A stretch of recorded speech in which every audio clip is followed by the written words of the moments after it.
I do a thing that is technically called artificial intelligence, which is that's impossible. Artificial intelligence, I think. All the tests for intelligence, they're no good.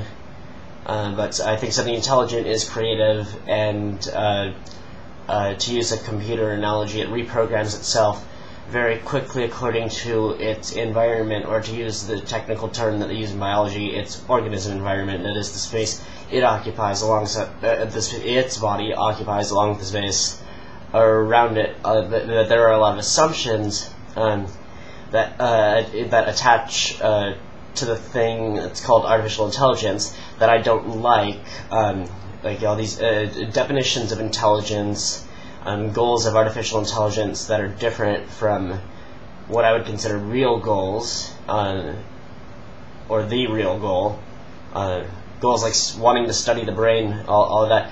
I don't want to study the brain. I don't believe that understanding the brain will be the same thing as understanding intelligence. I don't want to understand intelligence. I don't even want to understand creativity. What I want to do is very simple. I want to create. I feel that there is suffering.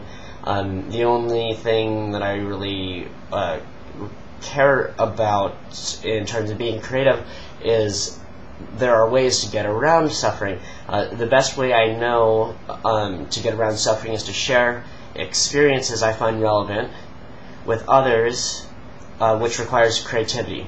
So I want to create as much as I can in my life, which is I have mortality, so that's limited. But seeing this, that I just want to create as much as I can, I look at creation and I realize that it involves recombination.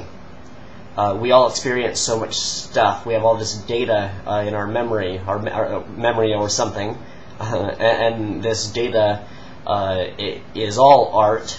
And creativity is selecting some of that data and putting a frame around it, or a series of frames in the case of someone being good at art. And of course those frames are made of data as well. So there's no such thing as an artist who is not using algorithms in some way, which is artificial intelligence, taking these lists of data from the past, from the present, and from the hypothetical future, or from fantasy, taking these lists and checking for patterns.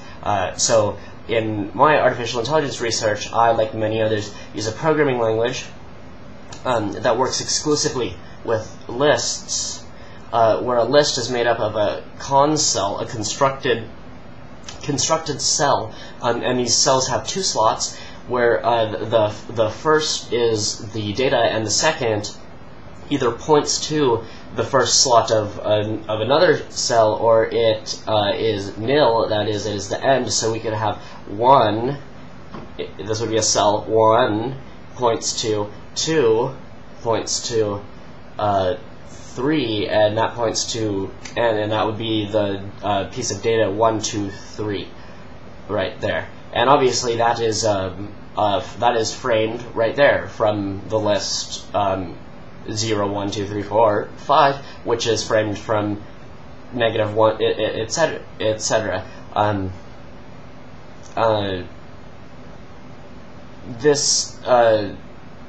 This seems to make sense that we would use that type of a programming language, and I'm sure that somebody probably wants to point out how this looks like what we call axons and dendrites in the nervous system, and then we should try to model neural networks, and that's great if it works for what you're doing with artificial intelligence, but if you want to create a model of the brain, then you don't know what I'm doing, at least.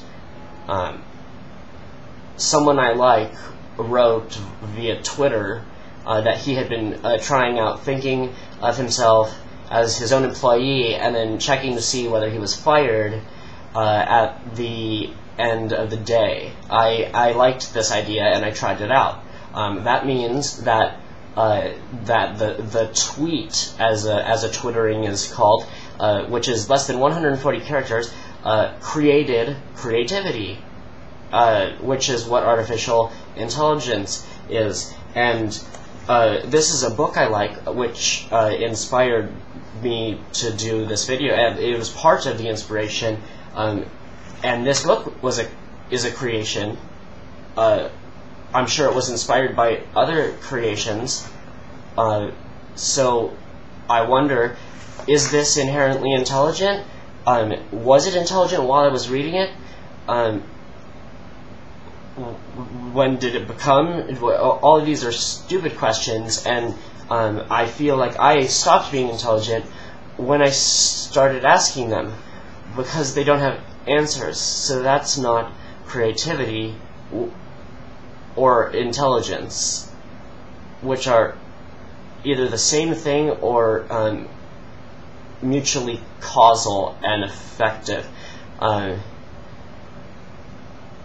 But this tweet was it also made me think of another tweet of my own, where I said that every day I was going to make it my goal to find one thing for which I particularly don't care that others like, and figure out how to like it. I'm going to do that every day, and I did do that, and it was good. And I know other people saw that tweet, and they did the same thing, and I think they made other tweets as well. So that was intelligence. I think it was a whole lot of lists, and you know, we just want to share our experience, you know, share what we're doing to get out of the suffering.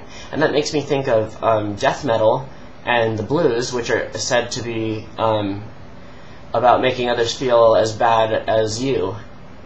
And this is true subjectively, in that you can only play the blues if you have the blues, and embrace the blues and express the sadness, or embrace the darkness and express the brutality. In metal's case, you can't fake it, but it doesn't make someone feel as bad as you, because if it does, then they feel a connection with another person, which is the opposite of suffering. So I might have the artificial intelligence blues, and I'm not sure what that's called in metal, because there are two types of men, the blues man and the metal man, and I'm a blues man at the moment.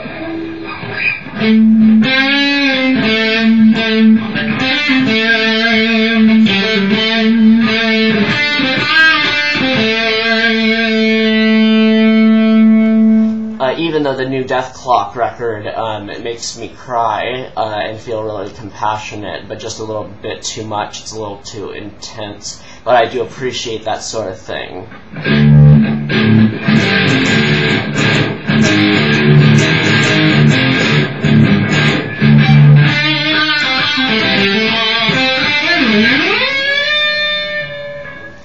I think a good way to know that you're that you're not suffering too much is if you can sleep at night. By which I mean, if you can imagine that if your fantasy woman or Prince Charming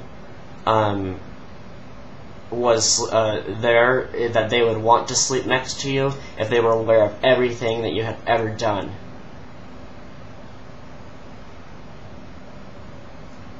So I'm not sure why or what or how anything, but I have created this and you have watched it, so I guess do whatever you will.